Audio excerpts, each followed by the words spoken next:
If you owned one of these above the allowed allotment of gold coins 50 years and 1 day ago, well, you'd be considered a criminal.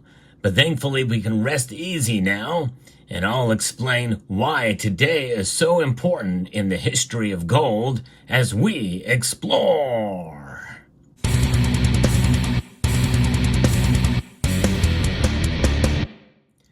We can celebrate, indeed we can, the ability to own gold legally. That's right. It was all done through executive orders, but really never challenged by the Congress. For 41 years, it was illegal to own gold like this. This was the only option available starting in 1967 in the 1 ounce variety, but it was illegal for Americans to own these above their regular allotment. But there was a very important thing that occurred on December the 31st, 1974. We're going to get into that here. But first, I want to thank Summit Metals for sponsoring the channel. And gold is something that we all take for granted nowadays, except for the price. It's been going on a tear lately. And that's really the thing that's been prohibiting us from buying as much as we'd like.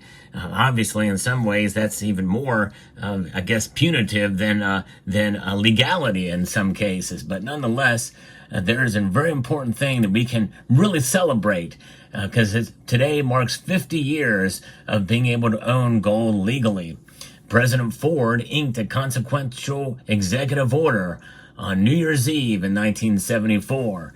And those of us who hold gold in physical form can celebrate a golden anniversary on New Year's Eve and simultaneously mark a market manipulation milestone, according to the folks here at Sound Money Defense League.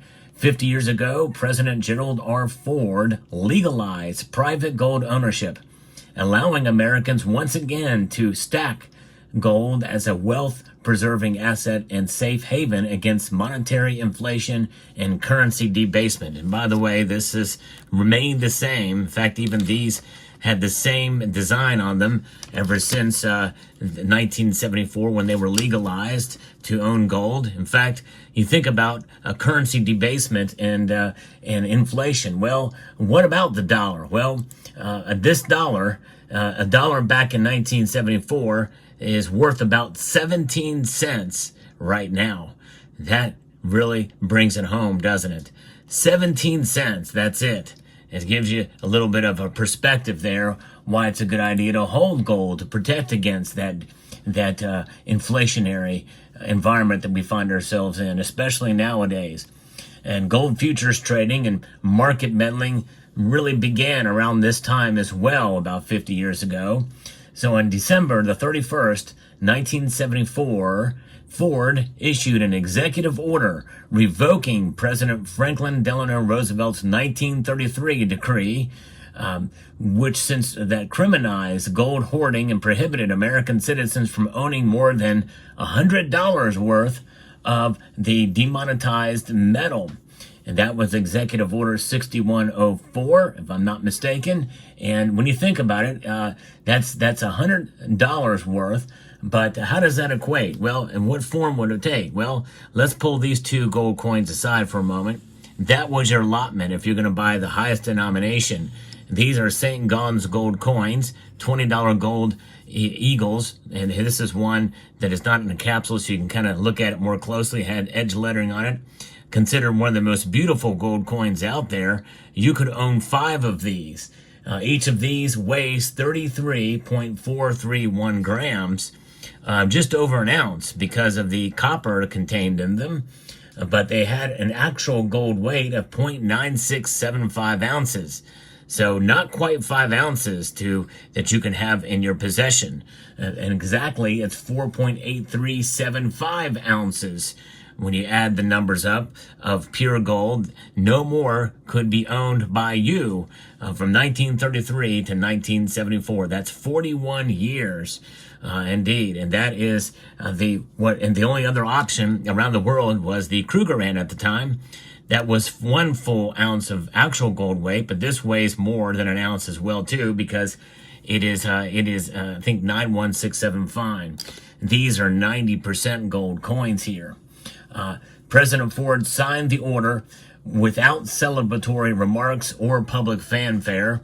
he simply released an official statement citing the legal authority that he had to take action. Yes, indeed. And that was Executive Order 11825, the revocation of executive orders pertaining to the regulation of the acquisition of, holding of, or other transactions in gold.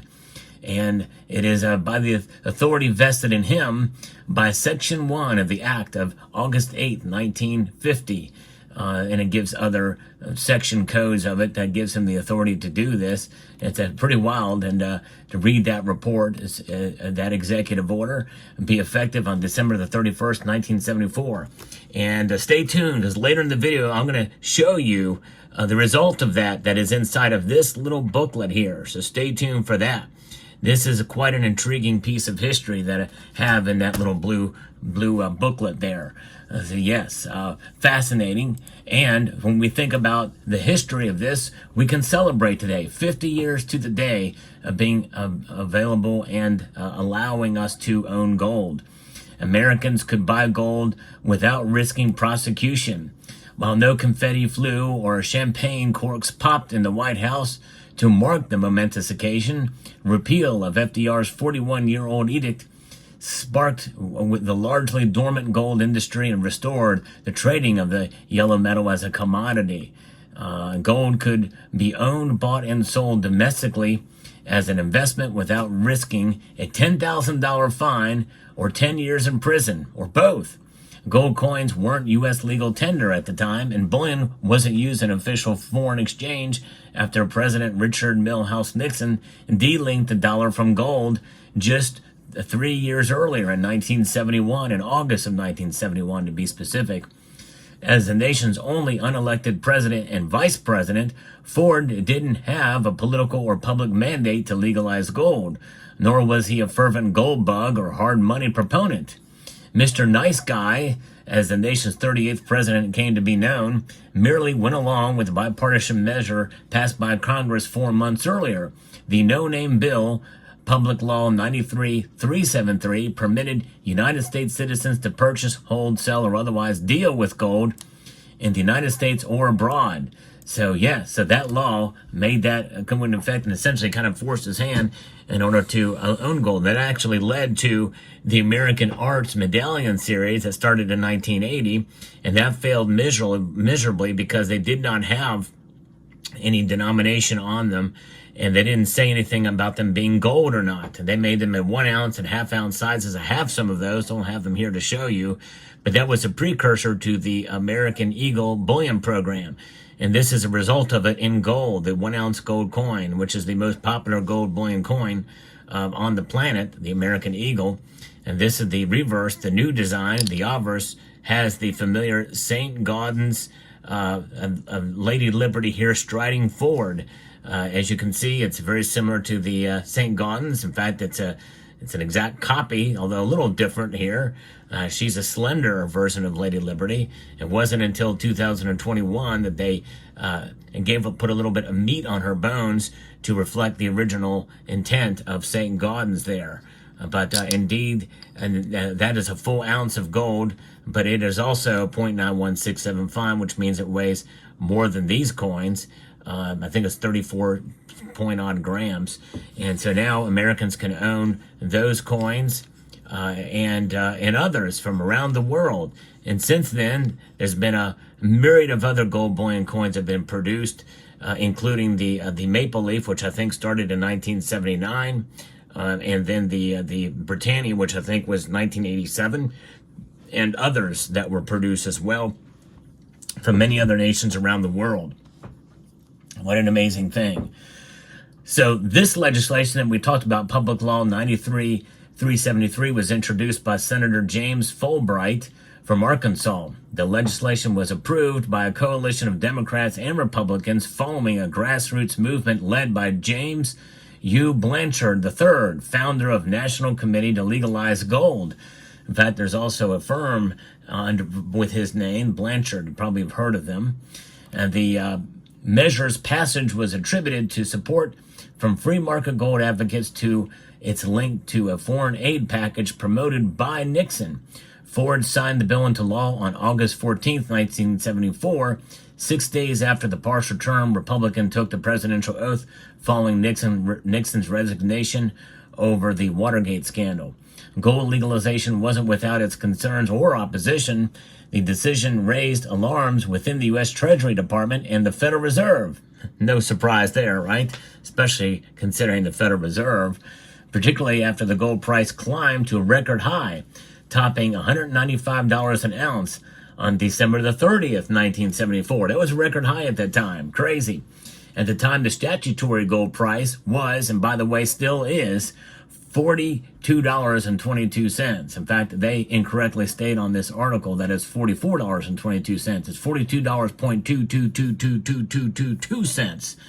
And the nation's gold stocks were undergoing a highly publicized audit that began with a congressional media-covered and question-raising inspection of a single vault in the Fort Knox Bullion Depository on September the 23rd of that year, 1974. A lot happened in 1974, that's for sure. So it gives you a little bit of insight as to what was going on at the time in the world of gold and now being able to hold gold again.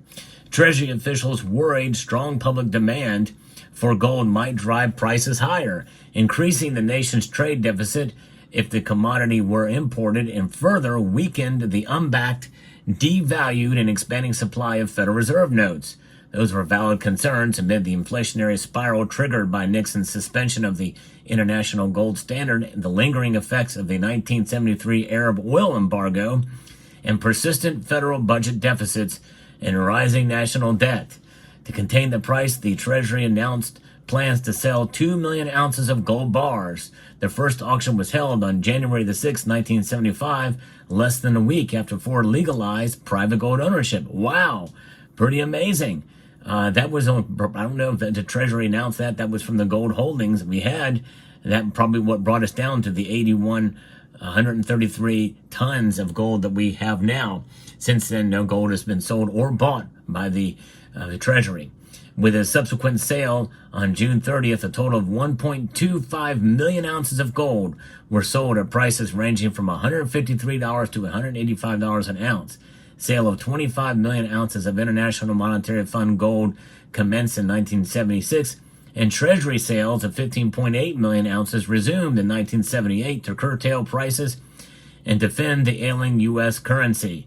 And indeed, in fact, one of the first things that allowed people to own gold again was indeed this coin right here that is inside of this booklet right here. I showed this before. This is a recent acquisition that I got. This proof coin contained within this sealed cachet was struck and issued at the Franklin Mint on December the 31st, 1974, the first day of minting after removal of the U.S. government's 41-year ban on the ownership of modern gold coins. Yes, indeed. 1975, the very first coin that was legal to own here in the United States that was brand new, struck for this, the 1975 100 Balboa gold coin of the Republic of Panama. And Panama is now in the news yet again because it's amazing. We can own gold, this time coming from Panama, and now at a time where we very well may retake the Panama Canal that was given back to Panama by President Carter, who recently just passed away at the age of 100. It's amazing how history kind of coincides like this, but this coin is really fascinating. Here's what the reverse looks like. It's got the seal that you can see here and 100 Balboas. It's a very beautiful, stark looking coin with a nice contrast. The Franklin Mint was one of the premier mints at the time. Excellent quality that they had there. 900 fine gold here. Very, very nice indeed. I think this thing is just under a half ounce. And just a beautifully done coin. In fact, it's 8.81 grams, so I guess that's just over a quarter ounce, or around a quarter ounce, I guess. But there it is. So very, very cool to have something like that as a piece of history here. But also to be able to buy these gold coins now from the United States government. The United States Mint sells these every year. Very, very popular coins indeed. So there we have it. 50 years ago today, we can now own gold as much as we like. Yes, indeed. So there you have it. I hope you found this video informative, insightful, and educational. I would like to extend a multitude of gratitude to each and every one of you for taking the time to watch, and to encourage you to please rate, share, comment, and subscribe.